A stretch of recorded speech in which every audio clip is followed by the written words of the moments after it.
Mahal ako ng pamilya ko. Mahal ako ni Lord. May skandal, lakas na loob na tinanggal ang kanyang wig upang magbigay ng boss kay April. Happening right now on Showbiz Balita. Isa na namang emotional episode ang nangyari kanina sa It's Showtime sa Especially For You, searcher na si April. Si April may alopecia at sabay na rin sa stress sa pag-ibig.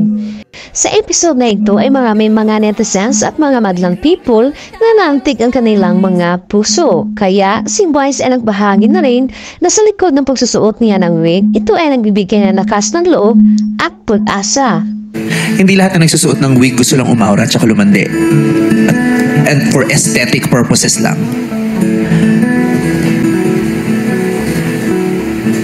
Maraming oras ang itinatawid ng pag-wig namin. Di ba? Apa. Iniraraos kami ng pag-wig namin because this wig gives us power. Yes. This gives us strength and hope and energy. No? Yeah. Kaya hindi kami nagwiwig lang para umarte. Why not?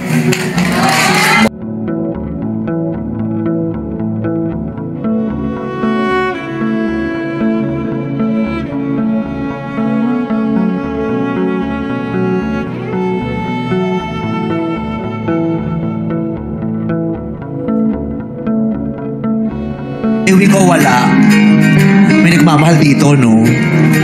May wig o wala, at may tumatanggap dito. Bukod kay Ayon, mahal ako ng nanay ko. Tama.